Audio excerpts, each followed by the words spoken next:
Assalamualaikum warahmatullahi wabarakatuh. Saya Loviani Putri. Hari ini saya akan memaparkan materi tentang konsep sosiologi pendidikan dalam perspektif Emil Durkheim. Peta intelektual Emil Durkheim dan relevansinya. Biografi Emil Durkheim. Emil Durkheim adalah perintis sosiologi pendidikan. Nama lengkapnya David Emil Durkheim. Durkheim lahir pada 15 April 1858 di daerah Epinal, Prancis. Pada 1871, daerah ini hanya memiliki penduduk sebanyak 10.000 jiwa. Keluarganya Durkheim adalah keturunan Yahudi tradisional sederhana. Ayahnya bernama Moïse Durkheim pada tahun 1805 sampai 1886 dan seorang robi. Ayahnya Durkheim juga menjadi kepala robi di daerah Vosges dan Haute-Marne. Kakeknya Durkheim yang bernama Israel Davy juga seorang robi. Sejak kecil Durkheim sudah diajarkan bahasa Ibrani dan berbagai pelatihan calon robi. Cornell pada tahun 2008 membagi fase kehidupan Durkheim dalam 3 fase, yaitu yang pertama fase Durkheim muda pada tahun 1898 sampai 1887 dan kedua fase Bordeaux pada tahun 1887 sampai 1902 dan yang ketiga dan fase Sorbonne atau disebut juga fase Paris pada tahun 1902 sampai 1917. Bidang dan Universitas Emil Durkheim. Bidang Emil Durkheim yaitu pertama, filosofi, sosiologi, pendidikan, antropologi, dan pendidikan religi.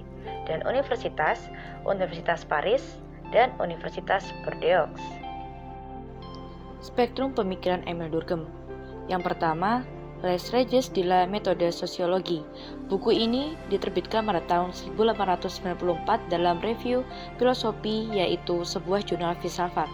Buku ini menegaskan posisi sosiologi Durkheim sebagai bapak sosiologi Prancis. Thomson pada tahun 1982 menyebut buku ini sebuah manifesto revolusioner Durkheim untuk melambangkan sosiologi sebagai disiplin yang independen secara umum, dan buku ini berusaha mendirikan sosiologi sebagai ilmu baru dan mengembangkan kelembagaan secara teoritis dan metodologi. Suicide.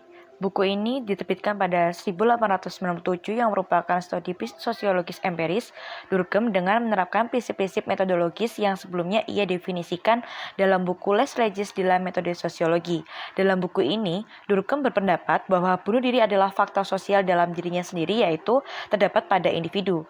Durkheim menjelaskan bunuh diri sebagai manifestasi kekuatan pemaksa eksternal dan dengan demikian dapat dianalisis dengan sosiologi fenomena bunuh diri yang memikirkannya yang bersandar pada pandangan bahwa bunuh diri ditentukan oleh alasan yang berkaitan dengan pribadi, psikologis, tetapi juga dengan jelas Durkheim menyebutkan bunuh diri disebabkan oleh faktor-faktor sosial. Yang ketiga, De la Division du Travail Social. Buku De la Division du Travail Social ditulis pada 1893. Buku ini ditulis berdasarkan tesis doktoralnya Durkheim dalam bidang sosiologi. Durkheim meraih gelar doktoralnya pada usia 34 tahun. Tahun 1893 adalah tahun penting dalam fase perkembangan sosiologi di Prancis, yaitu di Besnard, Bernardi, dan Fox pada tahun 1993. Yang keempat yaitu Les Formes Élémentaires de la Vie Religieuse. Buku ini diterbitkan pada tahun 1912 yang memformulasikan dan mengartikulasikan secara sistematis tesis utama Durkheim tentang agama, masyarakat, moral, atau teori pengetahuan. Buku ini memberikan fondasi dasar pada studi sosiologi dan antropologi. Tujuan utama Durkheim menulis buku ini untuk menggambarkan dan menjelaskan agama yang paling primitif yang dikenal manusia. Durkheim menjelaskan bahwa jika telah mengambil agama primitif sebagai subjek penelitian sosiologis, itu karena telah mengarah pada pemahaman tentang sifat religius manusia. Selanjutnya adalah perintis sosiologi pendidikan. Beberapa buku utama Durkheim antara lain, yang pertama De la Division du Travail Social, yaitu Études sur l'Organisation des Sociétés Supérieures pada tahun 1893. Yang kedua, The Division of Labor Associated de Sociologie pada tahun 1897. Yang ketiga, Les Registres de la Méthode Sociologie pada tahun 1895. Yang keempat, The Rules of Sociological Method, Les Formes Élémentaires de la Vie Religieuse, Les Systèmes Totemiques en Australia pada tahun 1912. Yang kelima yaitu The Elementary Forms of Religious Life, Letters Atroces Les Frenches on Collaboration of Faith, Levis pada tahun 1916. Selanjutnya yaitu relevansi pemikiran Durkheim. Dalam konteks perkembangan global yang semakin cepat, sosiologi menghadapi sebuah kondisi yang disebut New World of Global Complexities. Munculnya berbagai analisis dan perspektif baru dalam sosiologi merespon dinamika global, tidak menegasikan perspektif sosiologi klasik seperti yang dirintis Durkheim, Max Weber, George Simmel maupun Karl Marx. Di luar pemikiran mereka, memang muncul desakan untuk dilakukan reinvention of sociology pada abad ke-21.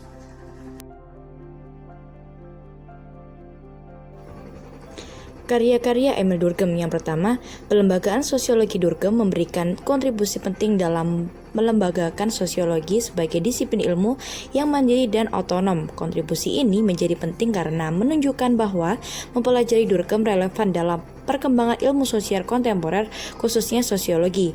Pelembagaan 50 sosiologi sebagai disiplin mandiri dijelaskan Durkheim dalam bukunya Les Règles de la Méthode Sociologie pada tahun 1895. Buku ini memberikan pengaruh besar dalam objek sosiologi umumnya dalam metodologi sosiologi khususnya. Yang kedua, perkembangan ini proyeksi agama. Alasan lain kenapa Durkheim harus dipelajari dalam konteks kontemporer, jawabannya karena kontribusi signifikan Durkheim dalam menjelaskan agama sangat relevan dalam kondisi kontemporer. Dalam hal ini, penjelasan Durkheim tentang agama mampu membawa analisisnya pada masalah-masalah agama yang dihadapi masyarakat saat ini. Yang ketiga, pendidikan masyarakat kontemporer. Relevansinya mempelajari pemikiran Durkheim juga sangat kuat dengan perkembangan pendidikan yang berkembang di masyarakat. Terbentuknya lembaga pendidikan merupakan konsekuensi logis dari taraf perkembangan masyarakat yang sudah kompleks. Yang keempat, pembagian kerja dalam masyarakat. Kontribusi Durkheim signifikan lainnya dalam menjelaskan pembagian kerja sejalan dengan kompleksitas masyarakat. Yang kelima, perkembangan hukum di masyarakat. Durkheim juga membahas dan memberikan kontribusi secara luas dalam perkembangan hukum kontemporer. Yang keenam, universitas dan pendidikan tinggi. Alasan lain mempelajari Durkheim dalam konteks kontemporer adalah kontribusinya dalam dunia universitas atau pendidikan tinggi. Yang ketujuh, kompleksitas keluarga dalam masyarakat modern. Di antara berbagai kontribusi Durkheim dalam sosiologi, di antaranya merintis dan mengembangkan sosiologi keluarga.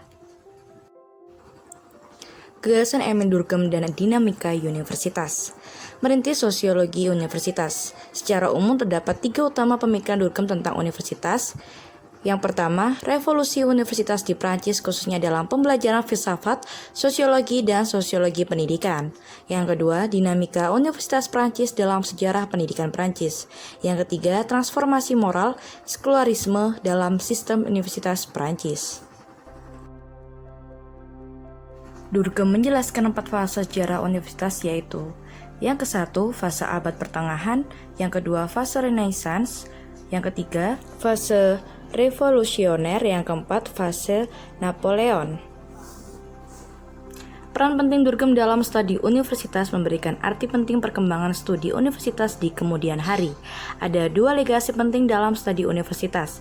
Yang pertama, Durkheim memberikan basis teoretik tentang organisasi universitas. Di dalamnya, Durkheim menjelaskan relasi dan struktural fakultas, presiden atau rektor universitas, dan posisi mahasiswa. Yang kedua, Durkheim memberikan penekanan pada reformasi universitas yang terjadi pada Universitas Prancis sebagai sebuah terobosan akademik dalam disiplin sosiologi. Munculnya sosiologi des étudiants dalam tulisannya La Vie University of Paris pada tahun 1918, Durkheim juga menjelaskan mengenai posisi dosen dan profesor universitas dan mahasiswa. Melalui penjelasan ini, Durkheim memetakan perkembangan dosen atau profesor dan mahasiswa di Sorbonne. Durkheim mencatat selama periode tahun 1885 sampai 1886 terdapat 10.644 mahasiswa di Paris. Pada tahun 1908 terdapat 16 16.935 mahasiswa dan sebanyak 17.512 mahasiswa pada tahun 1912 dan pada 1914 terdapat 17.308 mahasiswa. Secara lebih spesifik, Durkheim memetakan kondisi kuantitatif mahasiswa asing di Paris. Durkheim dengan cermat dan menguasai data statistik menguraikan perkembangan mahasiswa asing di Paris dalam kurun waktu 1908 hingga 1914. Sekian pemaparan materi dari saya. Mohon maaf jika banyak kata dan kesalahan. Wallahu muwaffiq ila aqwamit thoriq. Wassalamualaikum warahmatullahi wabarakatuh.